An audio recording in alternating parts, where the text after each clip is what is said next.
On a cold morning in Missouri, children pour into Garfield Elementary School from every corner of the earth. To the flag of the United States of America. This public school is in the middle of one of the state's largest immigrant communities. Students here speak 18 different languages, and Principal Gwendolyn Squires must communicate with them all. I have a little saying that on my way to work each day, it's like I'm driving to another country.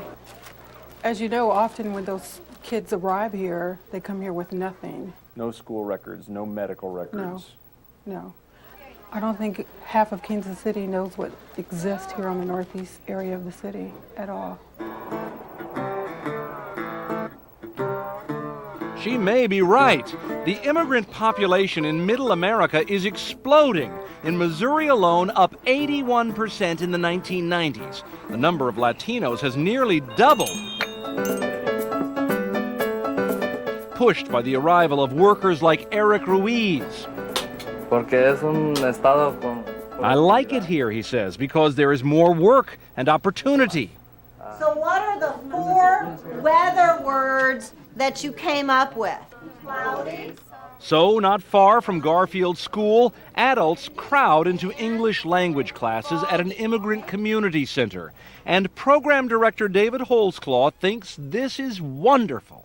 For hundreds of years, people have come here with a suitcase. And they've made this the richest, freest country in world history, I think. And that's still happening. Immigrants still account for only about 3% of Missouri's population, so it's not like they're overrunning the state. But there are more than 35 million foreign-born people living in this country. And right now I'm going to see some people who think that is a pretty big problem. Hi, how you doing? I'm Tom. Good to meet you. Nice to meet you. We contacted Joyce Mucci and her friends through the Federation for American Immigration Reform, which suggests the federal government lets too many legal immigrants in and does not keep enough illegals out. I think there's a great sense among Americans, and I'm not the only one, that there's a great fear that we're going to lose our identity as Americans. Their concerns are cultural. Their concerns are economic. I, as a taxpayer, federal, state level, I'm going to have to pay more money for all this because they're going to need more teachers, more help. Too bad that so many things bottom out at the dollar, but that's the reality in which we live. And their concerns are not unfounded. 800,000 legal immigrants now arrive annually, 4 times as many as 40 years ago. And when illegal aliens are tossed into the mix, nobody can say reliably even how many there are. I think we need to take a look at overall policy and get a handle on it. Maybe even stop it for a while until we can count everybody. Immigrants have brought undeniable benefits to Missouri over the years. The Vietnamese community, started 3 decades ago, has produced strong churches, businesses, and families.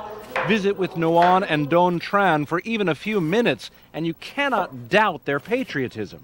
This is a good land, as a promised land in the Bible. So when we came over here, we tried to prove we are the good people.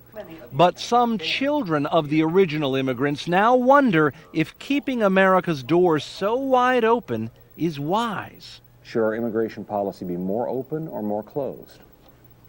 More closed. Really? Yes, it has to be taken care of at the very first step. And so what we have are like shelter classrooms. Back at Garfield Elementary School, Gwendolyn Squires has heard all the arguments, and her answer is simple. Look at Saeed. A. Good. He arrived from Somalia 3 days ago. He speaks no English, never has been to school. Taking care of such children and their families, she believes, is what America is all about. This is the battlefield. What are you battling? I am battling whatever the children are battling, whatever they bring to us. America has always been an immigrant nation. But with 15,000 legal immigrants arriving every week, the descendants of some of those who came long ago are asking, how many more can we invite to American shores?